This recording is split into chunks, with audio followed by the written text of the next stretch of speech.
Hi, it's Kia. I invite you to read with me. Again, I am reading from the New York Times.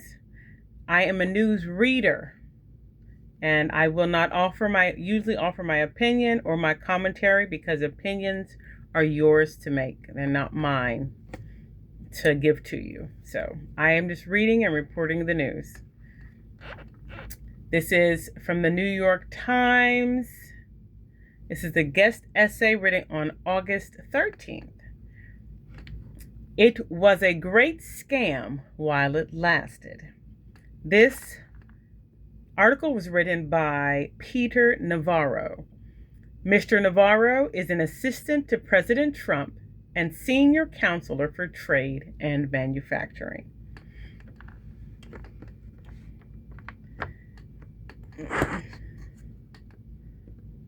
The recliner really is made in Vietnam. The plant just north of Ho Chi Minh City is legit. It's got thousands of workers making real furniture. The motor inside the recliner is another story. The motor arrives from China finished, branded and boxed, shipped by the container load from a factory in the same corporate family as the furniture maker. Workers unbox it and bolt it in the recliner. Within 90 days, the recliner sails from Vung Tau and lands in Norfolk, Virginia, where the Chinese mechanism is declared as Vietnamese.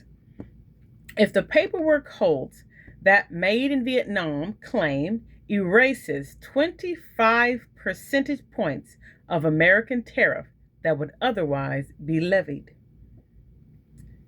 It is not an isolated case. On Thursday, the White House is releasing a report documenting the great transshipment scam, a shadow network of more than 40 countries enabling sleight of hand to deceive American consumers and customs officials about where those countries' exports really originate.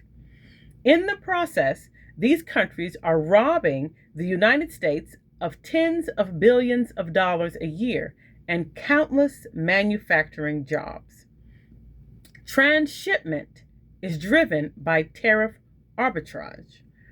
When a product from one country faces a higher U.S. tariff than it would from another country, the difference becomes a profit opportunity and even a business model in its own right.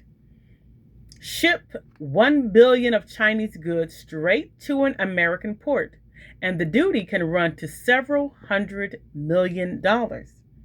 Send the identical goods through Vietnam, Malaysia, or Thailand, and most of that bill disappears. Send them through Mexico, wearing U.S.-Mexico-Canada agreement paperwork that they have not earned, and the bill can disappear entirely.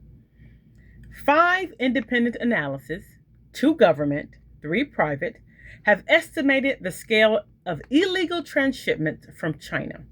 Goldman Sachs put it near $40 billion a year.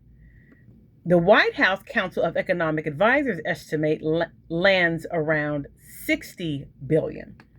The Commerce Department, measuring the extent to which imports of products previously listed as coming from China have been replaced by imports of the same products from other countries, says $67 billion. The software company Exeger, working from shipment level data, estimates $75 billion. And Altana, a company that tracks global supply chains, measuring total exposure, puts the figure at $303 billion. These analyses use different data, screens, and definitions, but they all point to huge losses for U.S. manufacturers, as well as huge losses for the U.S. Treasury. The human toll is even more stark. A Chinese motor that leaves the Guangzhou-Quintero corridor, labeled as Mexican, is a motor not built in Detroit, Indianapolis, or Grand Rapids, Michigan. A Chinese switch that leaves Ho Chi Minh City as Vietnamese is a switch not made in Chicago, Milwaukee, or Rockford, Illinois.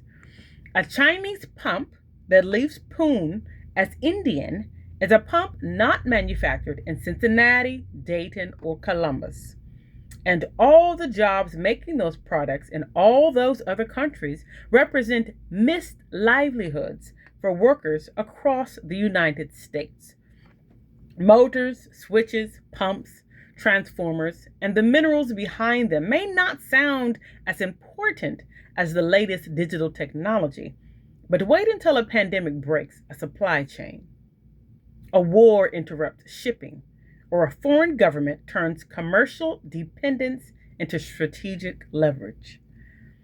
That's why our newest trade agreements go beyond the traditional country of origin question. The agreements prevent a country that wins lower tariffs from the United States from renting that advantage out to a third country's exports. And unlike some prior agreements, the new ones are backed with real muscle. A recent executive order from President Trump targets the weaknesses transshippers exploit.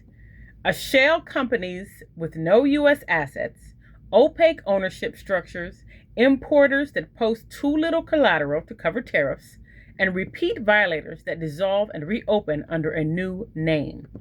In addition, Customs and Border Protection is establishing a new artificial intelligence-enabled inspection system called Detective Border that will soon be able to assess transshipment risk in every ship leaving every port carrying cargo bound for the United States. The message to higher tariff countries is straightforward. Do not conceal a product's nation of origin or create a fraudulent paper trail through a lower tariff country. The way to pay lower tariffs is to fix the conduct that earned you high tariffs in the first place. Reduce the trade barriers you have erected against the U.S. products. Stop dumping your state-subsidized excess manufacturing capacity on our shores.